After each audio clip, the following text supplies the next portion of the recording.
Tu as trouvé? Luc 24, 49, quelqu'un peut lire s'il vous plaît? Luc 24, à partir du verset 44 à 49. Puis il leur dit, c'est là ce que je vous disais lorsque j'étais encore avec vous, qu'il fallait que s'accomplisse tout ce qui est écrit de moi dans la loi de Moïse, tous les prophètes et dans les psaumes.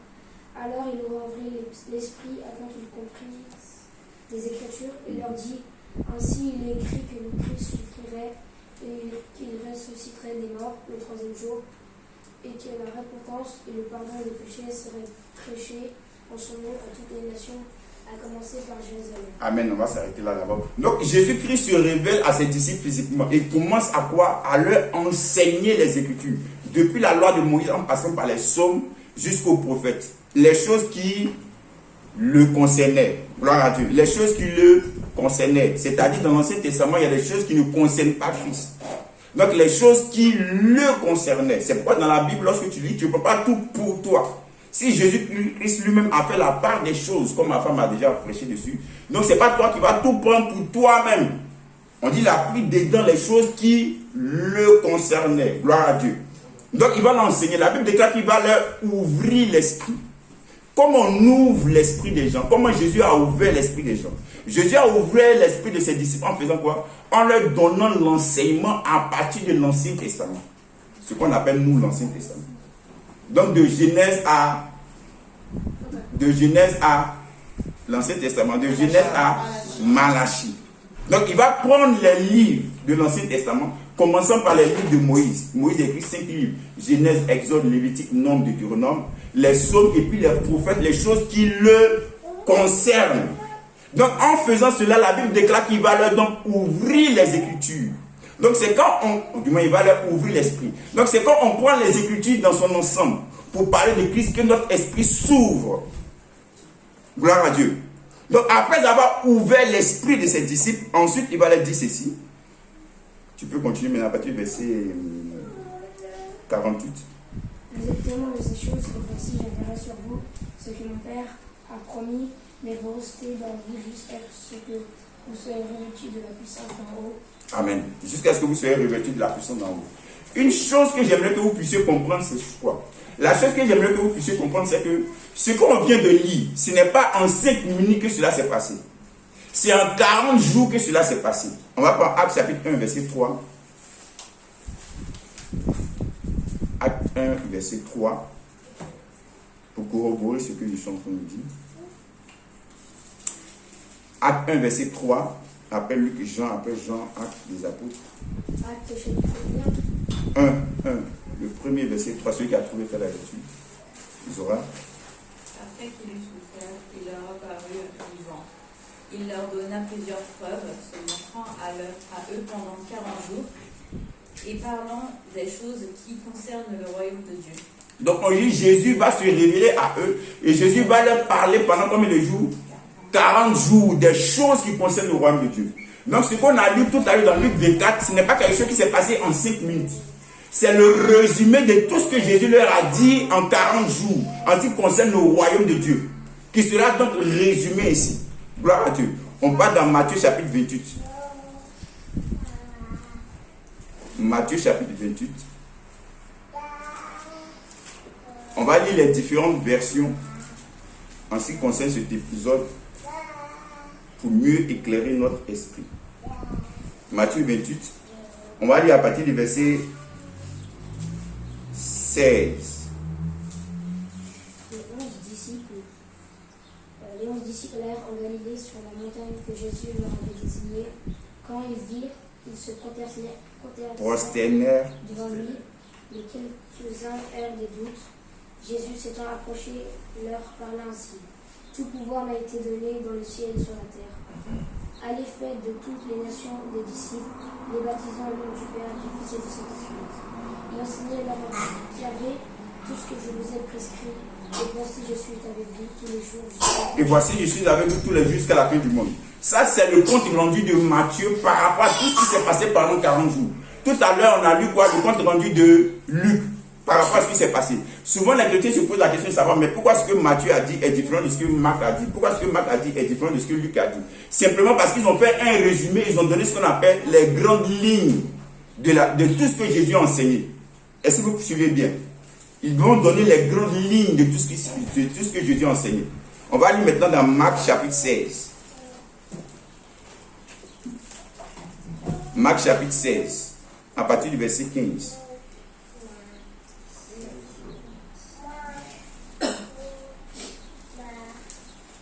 Marc 16, à partir du verset 15. Puis il leur dit, allez par tout le monde et prêchez la bonne nouvelle à toute la création. Celui qui croira et qui sera baptisé sera sauvé, mais celui qui ne croira pas sera condamné. Continue.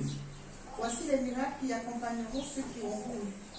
En mon nom, ils chasseront les démons, ils parleront de nouvelles langues, ils saisiront des serpents, s'ils boivent quelques breuvages mortels, il ne leur fera pas de mal, ils imposeront les mains aux malades et les malades seront guéris. Amen. Donc si vous comprenez bien ce que je suis en train de vous dire avec les 3 versets qu'on a lus, les 3 passages bibliques qu'on a lus, c'était les résumés de tout ce que Jésus leur a enseigné pendant 40 jours. Je vous ai dit que dans Actes chapitre 2, Pierre s'est levé, il a commencé à citer les prophètes. Il a cité Joël 2, il a cité le psaume aussi de David. Pourquoi? Parce que Jésus va leur enseigner pendant 40 jours les choses qui concernent le royaume, les choses qui le concernent dans l'Ancien Testament. Vous comprenez? Donc, ils ont eu l'enseignement nécessaire de Jésus en 40 jours. Donc, Matthieu, Marc et Luc, qu'on vient de voir, ils vont résumer cela. Ils vont donner seulement les grandes lignes. Il y a un qui va dire, Jésus a dit, allez, partez dans toutes les nations, allez annoncer. Il y a un qui va dire, tout pouvoir m'a été donné sur la terre, allez faire de toutes les nations les disciples, les baptisés au nom du Fils. Il y a un qui va dire, Jésus a dit, en mon nom, vous imposerez les mains aux malades, seront guéris, vous parlerez de nouvelles langues, ainsi de suite. Donc, dans ces 3 résumés qu'on vient de lire, ce qu'il ressort, c'est quoi? Jésus va faire ressortir, ils vont faire ressortir la position que Jésus occupe maintenant, c'est-à-dire après sa résurrection. La position qu'il occupe. 2. La responsabilité qu'il donne à ses disciples d'aller évangéliser. Ce qu'on appelle la grande commission. Gloire à Dieu. Et ensuite, comme on l'a lu dans Luc 24, on dit, voici l'Esprit de Dieu sera sur vous. Et Marc dit, lorsque l'Esprit de Dieu sera sur vous, voici les signes, les miracles, les guérisons qui vont accompagner ces personnes. Vous comprenez bien. Donc on va retenir dans Luc chapitre 24. Pour arriver là où je vais arriver. On revient encore le verset 48 et verset 49. Il dit, vous êtes témoins de ces choses, et voici, j'enverrai sur vous ce que mon Père a promis. Mais vous restez dans la ville jusqu'à ce que vous soyez revêtus de la puissance d'en haut. Donc il dit, j'enverrai sur vous. Lorsqu'on a lu Jean chapitre 3, ainsi de suite, on a dit quoi? Lorsque quelqu'un est né de nouveau, l'Esprit de Dieu est où? Il est où? N'ayez pas peur, nous sommes à l'école ici. L'Esprit de Dieu est en nous. Est où? Il est en nous. Mais c'est là, après sa résurrection, Jésus va dire quoi? Maintenant, l'Esprit sera sur vous. Je vous ai dit que dans la Bible, il y a les détails qui sont importants. Donc ici, il y a la préposition quoi? Sur. Donc Jésus dit maintenant, l'Esprit sera sur vous. Pendant 40 jours, lorsque Jésus va leur enseigner à partir des versets de l'Ancien Testament, des passages de l'Ancien Testament, est-ce que les disciples ont cru ou n'ont pas cru? Ils ont cru. Est-ce que les disciples, on peut dire, sont nés de nouveau? Ils sont nés de nouveau. Est-ce que les disciples n'avaient pas le Saint-Esprit en eux? Maintenant, pourquoi on vient dire que Jésus vient dire qu'il sera sur vous? Est-ce qu'il y a 2 Saint-Esprits? Non. On sait tous qu'il y a un Saint-Esprit. Vous allez voir que le fait de dire que l'Esprit sera maintenant sur vous revient juste après le fait que Jésus dit maintenant vous êtes mes témoins. Maintenant vous allez dans le service. Donc Jésus est en train de dire maintenant que vous allez dans le service, l'Esprit maintenant sera sur vous. Ça va? On va aller petit à petit que vous compreniez. Est-ce que ça va? On peut continuer? Allons dans Jean chapitre 20.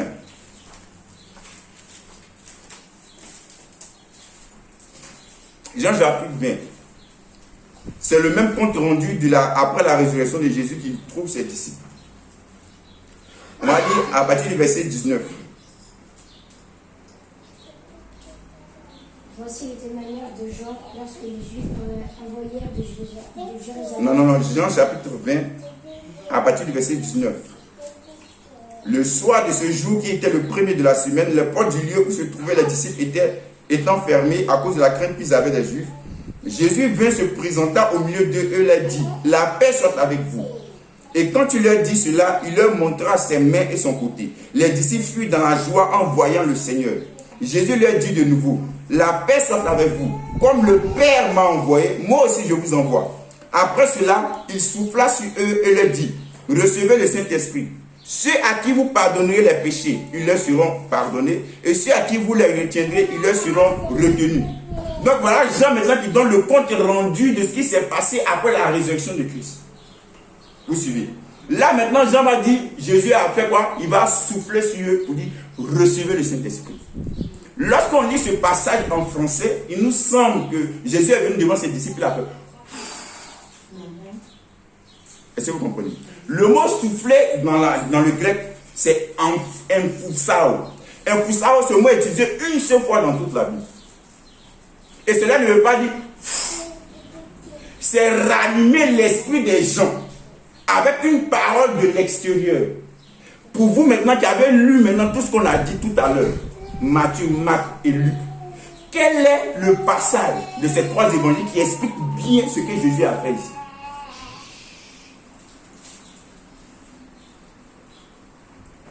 On dit, il souffla sur eux et dit, recevez le Saint-Esprit. Luc 24, qu'est-ce qu'il a fait? On dit, Jésus, en partant de la loi de Moïse, dans les psaumes, jusqu'à dans les prophètes, qu'est-ce qu'il a fait? Il leur ouvrit l'esprit pour comprendre les choses qui le concernaient. Donc, les choses qui le concernaient que Jésus est venu expliquer, c'est ce que Jean dit, Jésus a soufflé sur eux en disant, recevez l'esprit. Donc, Jésus va ouvrir leur intelligence pour comprendre les Écritures. Est-ce que vous comprenez? C'est dans ce sens qu'il dit souffler. Jésus a soufflé sur eux. Parce que Jésus n'a pas soufflé sur eux physiquement pour dire recevez le Saint-Esprit. Donc comment est-ce que les gens sont nés de nouveau? C'est lorsque tu prêches l'évangile, lorsque tu annonces l'évangile, lorsque les gens écoutent, lorsque les gens comprennent, lorsque les gens croient, le Saint-Esprit vient automatiquement en eux. Vous comprenez? C'est pourquoi j'ai l'habitude de dire qu'au paradis, il y aura beaucoup de surprises. Dans la Bible, je n'ai jamais vu ce qu'on appelle l'appel de l'autel. Je sais ça en français, c'est-à-dire, quels sont ceux qui veulent donner leur vie à Jésus? Je n'ai jamais vu ça dans la Bible. Ceux qui l'ont déjà vu, qui me montrent ça. On n'a jamais fait ça. La Bible déclare toujours, quand les gens prêchent, les gens croient et les gens sont sauvés. Ils sont dans la joie. Est-ce que vous comprenez ce que j'ai entendu dire? Donc, recevez le Saint-Esprit, c'est quand Jésus va prendre les Écritures et Jésus va enseigner les choses qui le concernent. L'esprit va s'ouvrir, leur intelligence sera renouvelée, ils vont comprendre. Jésus va corriger leur esprit, leur mentalité au travers des Écritures. Est-ce que ça va? Maintenant, je vous ai dit que maintenant Jésus a dit, attendez à Jérusalem, ce que le Père nous a promis. On va lire dans Actes chapitre 1. Je vais lire. Verset 4. Comme Jésus se trouvait avec eux, il leur recommanda de ne pas s'éloigner de Jérusalem, mais d'attendre ce que le Père a promis, ce que je vous ai annoncé, leur dit-il. Car Jean a baptisé d'eau, mais vous, dans peu de jours, vous serez baptisés du Saint-Esprit. Amen. Verset 8. Mais vous recevrez une puissance, le Saint-Esprit survenant sur vous, et vous serez mes témoins à Jérusalem, dans toute la Judée, dans la Samarie et jusqu'aux extrémités de la terre. Quand dans Jean, Jésus dit, lorsque vous serez mes témoins, lorsque ceux à qui vous pardonnez leurs péchés seront pardonnés, ceux à qui vous retiendrez leurs péchés seront retenus, qu'est-ce que ça veut dire? Jésus est en train de parler de quoi? Jésus est en train de parler de quoi? De l'évangélisation. Lorsque tu prêches à quelqu'un et que la personne croit en Christ, ses péchés lui sont pardonnés. Amen. Donc Jésus ne parle pas de deux choses différentes. Donc ce que Matthieu a dit est la même chose que ce que Marc a dit, est la même chose que ce que Luc a dit, est la même chose que ce que Jean a dit. Mais de différentes façons. Pourquoi? Parce qu'ils ont résumé cela. C'est pourquoi dans l'évangile de Jean, Jean a dit, si on devait écrire tout ce que Jésus a dit et puis tout ce que Jésus a fait, tous les livres du monde ne pourraient pas compter. Lorsqu'un journaliste va et est témoin d'un fait, qu'est-ce qu'il fait? Il fait le résumé de ce qu'il a vu. Parce que s'il veut dire détail par détail, ce qu'il a vu et entendu, il ne va pas finir d'écrire. Tout à l'heure, avant de commencer, je vous ai posé la question, qu'est-ce que vous avez retenu de l'enseignement du Saint-Esprit? Vous n'avez pas dit ça en une phrase. Mais laissez-moi parler en une phrase. Vous comprenez? Vous avez dit en une phrase ce que j'ai dit en 45 minutes.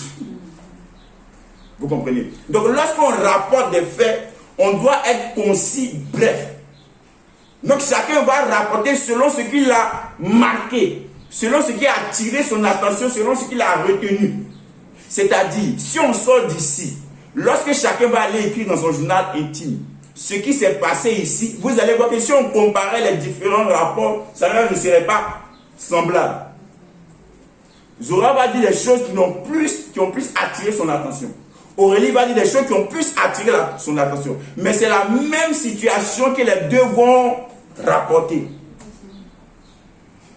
Est-ce que vous comprenez? Donc lorsqu'on étudie la Bible, il faut avoir ces genres de choses-là en notion, en tête.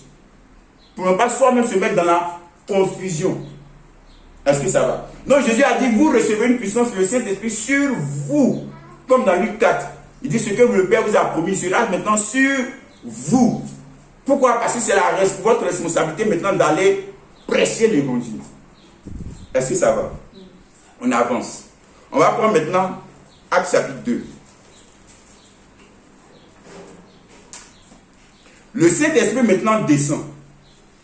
Donc, au moment où le Saint-Esprit descend dans Actes chapitre 2, le jour de la Pentecôte, le Saint-Esprit est en eux ou il n'est pas encore en eux? Il est en eux. Amen. Le Saint-Esprit est déjà en eux parce qu'ils ont déjà cru. N'oubliez jamais quelque chose. Je vous dis souvent que entre deux versets, il peut s'écouler 40 ans ou 1 an. Entre la fin de Malachie et puis le début du Nouveau Testament qu'on appelle Matthieu, il s'est écoulé combien d'années? 400 ans. Mais quand tu finis de lire Malachie et que tu commences à lire Matthieu, tu ne vois pas ces 400 années. Gloire à Dieu. Donc lorsque vous méditez les Écritures aussi, faites attention, ne pensez pas que le lendemain, voilà ce qui s'est passé. Et puis en plus, sur le lendemain, voilà ce qui s'est passé. Non. Il peut avoir s'être écoulé plutôt 40 ans, plusieurs jours. Donc après plusieurs jours, maintenant, le Saint-Esprit, on dit, vient sur eux.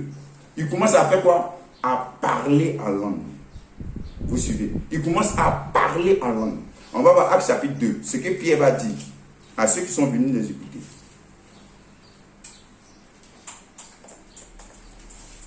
On va aller à partir du verset 32, je lis. Il a expliqué tout ce qui s'est passé. Il dit c'est ce que Joël avait prophétisé dans Joël 2, verset 28. Dans les derniers temps, on reviendra dessus tout à l'heure, ne vous en faites pas. C'est ce verset 32. C'est ce Jésus que Dieu a ressuscité. Nous en sommes tous témoins.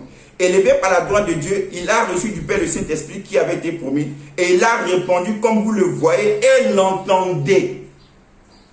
Donc Pierre a dit, il a reçu du Père le Saint-Esprit qui a répondu comme vous le voyez et l'entendez. Donc le Saint-Esprit sur eux va faire de telle sorte que ceux qui sont en face vont le voir et vont l'entendre. Premier point.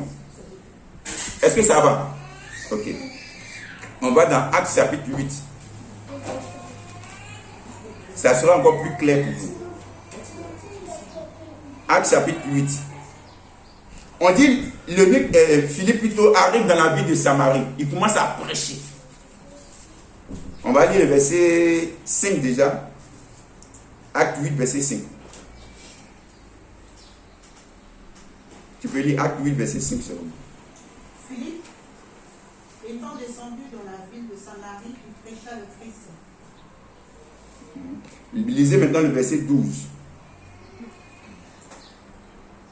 Mais quand ils eurent cru à Philippe, qui leur annonçait la bonne nouvelle du royaume de Dieu et du nom de Jésus-Christ, hommes et femmes furent baptisés. Maintenant, lis le verset 14. Les apôtres qui étaient à Jérusalem, ayant appris que la Samarie avait reçu la parole de Dieu, y envoyèrent Pierre et Jean. Verset 15. Ouais. Vas-y, verset 15. Ceux-ci, amenés chez les Samaritains, prièrent pour eux, afin qu'ils reçoivent le Saint-Esprit. Amen. Écoutez bien maintenant. J'ai préparé maintenant les choses. On va arriver maintenant dans le cœur du sujet. Philippe maintenant arrive dans une ville de la Samarie. Il commence à prêcher Christ. La Bible déclare qu'ils vont recevoir la parole avec joie.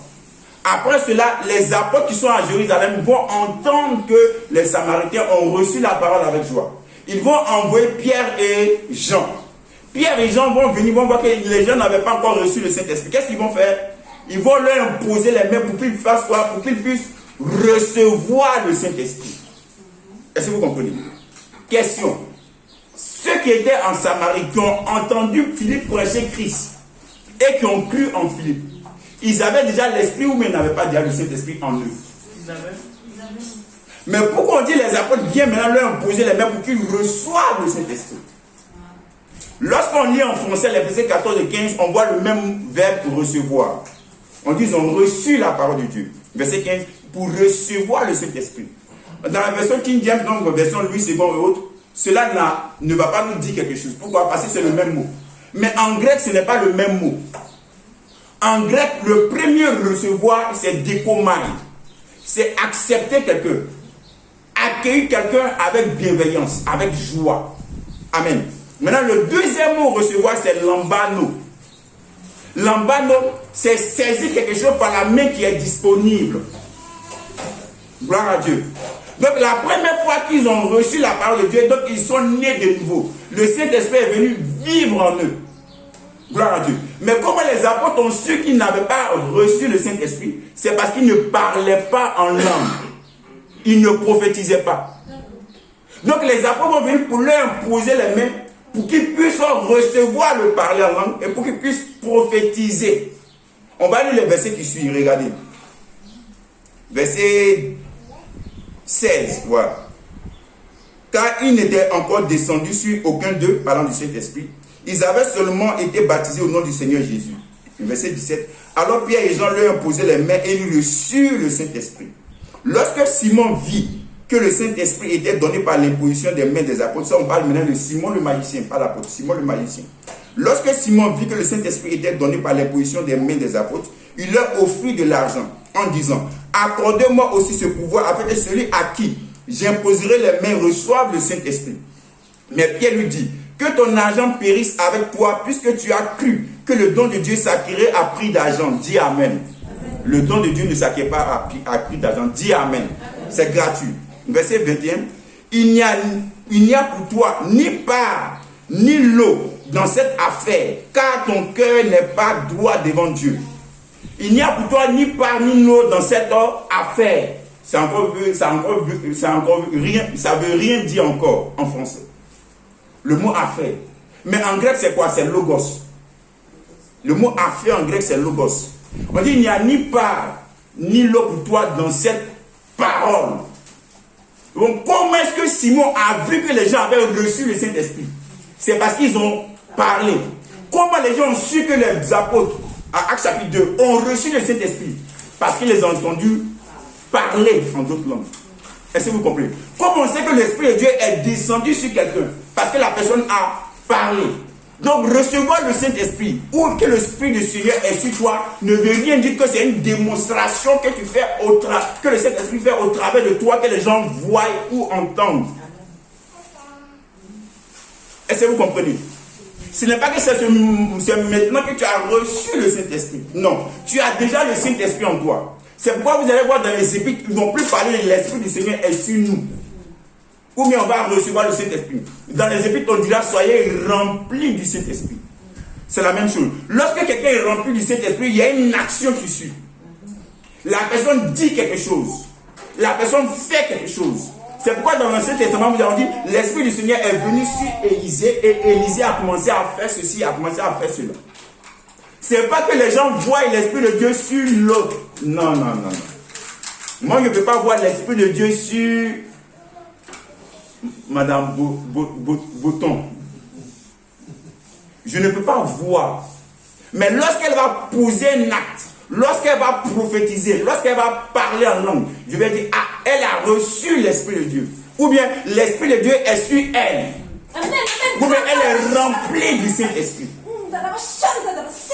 Est-ce que vous comprenez? Donc, quand on dit que quelqu'un a reçu l'Esprit de Dieu, c'est quand il a fait ou parlé sur tout. Vous comprenez? C'est-à-dire, donc quand il dit recevoir, c'est lambano, c'est de saisir de ce qui est déjà disponible en toi et manifester cela. Donc, ce que Dieu veut, ce n'est pas que vous ayez une vie chrétienne morte, mais c'est que vous avez une vie chrétienne remplie de l'Esprit, de la puissance, de la vie de Dieu. Le Dieu qu'on sait n'est pas un Dieu mort, c'est un Dieu vivant. Il t'a donné l'Esprit, c'est toi maintenant qui as la responsabilité de te saisir de ce qui est déjà en toi. Est-ce que vous comprenez? L'imposition des mains, c'est pour t'aider à activer ce qui est en toi. Je disais à quelqu'un, quand Paul dit à Timothée, ne te précipite pas pour imposer les mains, ça n'a rien à voir avec ce qu'on en parle maintenant. Pourquoi? Parce que lorsqu'un pasteur est appuyé sur une église, parce que Timothée était pasteur, il doit avoir des gens auprès de lui qui vont l'aider dans la tâche. Donc il doit confier des responsabilités aux gens. Lorsqu'il veut choisir une personne pour qui il va responsabiliser, il doit lui imposer les mains pour dire, je te donne mon accord, ma caution, comme quoi ma confiance, comme quoi tu peux maintenant rentrer dans cette fonction. Est-ce que vous comprenez? Donc c'est donner son accord à la personne. Donc si on impose les mains à la personne, qu'on présente cette personne, c'est qu'on nous sommes d'accord que cette personne occupe cette fonction. Donc Paul dit à Timothée, non, non, ne te précipite pas pour responsabiliser les gens. Prends ton temps. Cela ne veut pas dire que si tu imposes les mains à quelqu'un, tu vas avoir un esprit mauvais. Non. C'est pas ce que ce verset veut dire. Moi, avant, c'est ce qu'on m'avait expliqué, c'est ce que je pensais. On dit, ne faut pas imposer les mains avec précipitation. En même temps, on a décliné ça, ça veut dire non, tu peux avoir l'esprit mauvais en toi. Mais non, non, non. On dit celui qui est en toi, il est plus grand que celui qui est dans le monde. N'aie pas peur. Un démon ne peut rien te faire. Amen. Gloire à Dieu. Un démon ne peut rien te faire. Gloire à Dieu. Donc il va imposer les mains. On va regarder maintenant Actes chapitre 10. On va revenir. Actes chapitre 10. C'est Pierre qui est dans la maison de Corneille. Et Pierre commence à prêcher. On va lire à partir du verset 44. Comme Pierre prononçait encore ces paroles, le Saint-Esprit descendit sur tous ceux qui écoutaient la parole. Ça ne veut pas dire que les gens ont vu le Saint-Esprit descendre comme ça sur waouh. Non, non, non. On lit. Tous les fidèles circoncis qui étaient venus avec Pierre furent étonnés de ce que le don du Saint-Esprit était aussi répandu sur les païens, les non-juifs, non? Car ils les entendaient parler en langue et glorifier Dieu. Ils les entendaient parler en langue et glorifier Dieu. C'est quand ils les ont entendus parler en langue et glorifier Dieu, dit, le Saint-Esprit est descendu sur eux. Parce que ce qu'ils ont reçu dans la maison de connaissent la même chose qu'ils ont reçu eux dans Actes chapitre 2, le jour de la Pentecôte. Est-ce que vous comprenez? Donc recevoir le Saint-Esprit ou que l'Esprit de Dieu est sur vous, c'est quoi? Le parler en langue et la prophétie. Dans Actes chapitre 2, quelqu'un m'a posé la question, mais on dit qu'ils les entendaient parler dans une langue maternelle. Mais c'est simple, ils ont parlé en langue et ils ont traduit, ils ont interprété ce qu'ils ont dit en langue. Lorsqu'on expliquera les 9 dons spirituels, le don de diversité des langues dans ce contexte, avec le don d'interprétation en langue, ne est rien d'autre que la prophétie. Je parle en langue et je traduis ce que j'ai dit en langue pour la prophétie. C'est pas Paul dit, s'il n'y a personne qui interprète, que l'autre se taise. On parle ici du don qui est en même temps le don de prophétie, mais en langue. Donc qui se taise? Les gens disent non, ceux qui parlent en langue doivent se taire. Non, non, non, non, non. On dit bien, qu'il se taise et qu'il parle à soi-même. Comme on peut se taire et puis parler. Donc c'est-à-dire on ne parle pas de ça. C'est-à-dire qu'il ne faut plus élever la voix comme si c'était une prophétie que tu allais donner, si il n'y a pas d'interprétation. Mais tu peux continuer toujours à parler en langue. C'est pourquoi Paul va dire qu'on n'empêche pas les gens de parler en langue. Gloire à Dieu. Parce que celui qui parle en langue s'édifie lui-même. Le mot édifier, okoido en grec. C'est-à-dire se recharger. Tu te renouvelles, tu te restaures, tu te bâtis. Gloire à Dieu. Vous allez voir dans tous les versets qu'il y a cités, tous ceux qui ont reçu le Saint-Esprit, ils ont parlé en langue. Amen.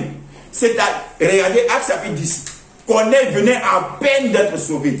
Donc le parler en langue supérieure, le baptême du Saint-Esprit dans ce contexte, pour recevoir le Saint-Esprit, n'est pas le salut.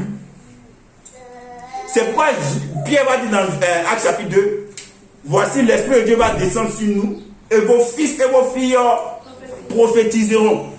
Donc c'est la manifestation du Saint-Esprit. Prophétiser. Vous savez ce texte-là, ça rejoint un texte que Moïse avait dit. Un jour, Dieu va prendre l'esprit qui était sur Moïse, il va mettre sur les 70 anciens. Et parmi ces 70 anciens, dans Nombre chapitre 11, vous avez vérifié là-bas, dans Nombre chapitre 11, parmi ces deux anciens, on dit qu'il y avait deux qui étaient encore en vie, qui n'étaient pas allés sur la montagne avec Moïse et puis les 68 autres anciens. Donc les deux qui étaient restés dans le camp, plutôt, ils ont commencé à prophétiser. Il y a un jeune garçon qui va venir dire à Moïse, qui va venir voir Josué d'abord, mais les deux anciens là, ils sont en train de prophétiser dans le camp là-bas. Donc Dieu va dire à Moïse, il faut les empêcher de prophétiser. Moïse va dire, si tout le peuple même pouvait prophétiser, moi-même ça allait m'arranger.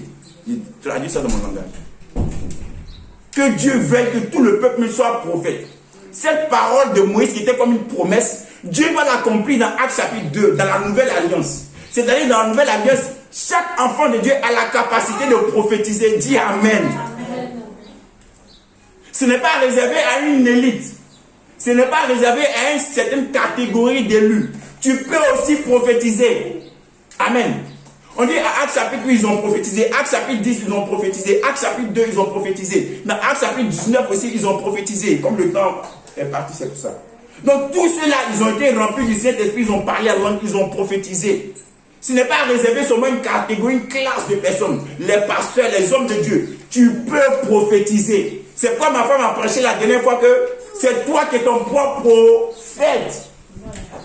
N'attends pas que quelqu'un d'autre vienne prophétiser sur toi. Toi-même, il faut prophétiser sur toi-même.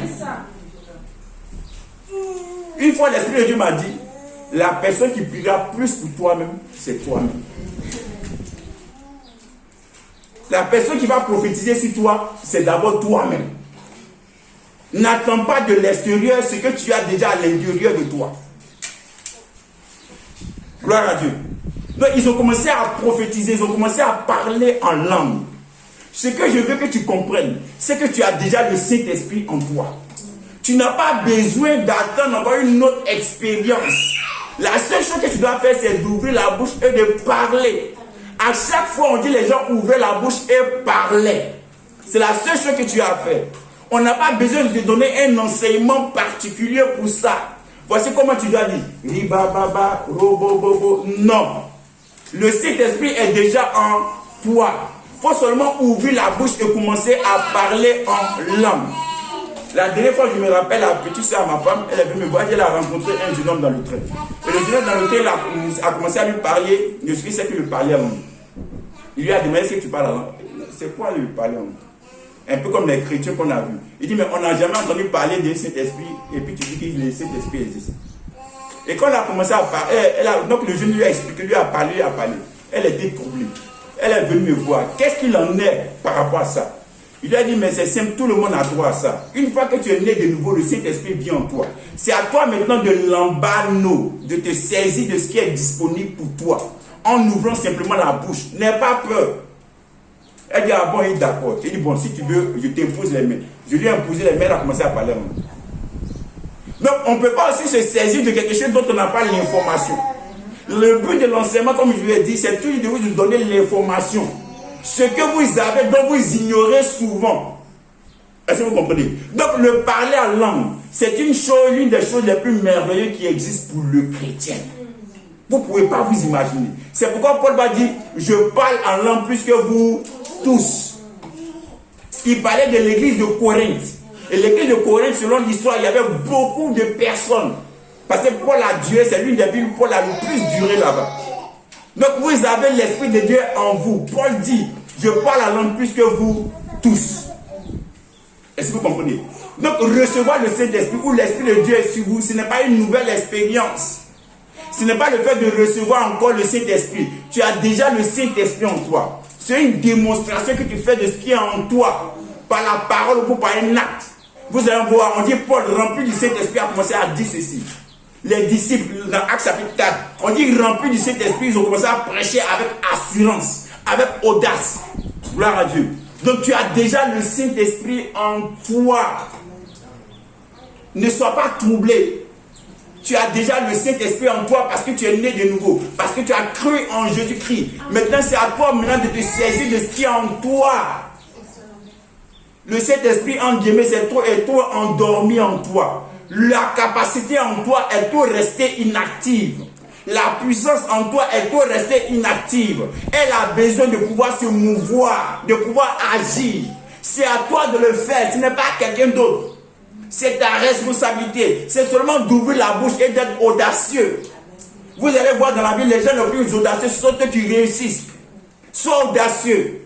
La première fois, je me rappelle, où j'étais rempli du Saint-Esprit et commencé à prophétiser, on était dans un temps de prière. C'était la nuit. On était plusieurs dans l'église, on était de prier. Et tout d'un coup, j'ai senti comme un mal au niveau de mon ventre. Mais je n'avais pas mal. Je ne sais pas comment je peux vous expliquer. J'ai senti comme une sensation de mal de ventre. Mais je n'avais pas vraiment mal. Mais je ne comprenais pas. Et paf, j'ai eu la compréhension.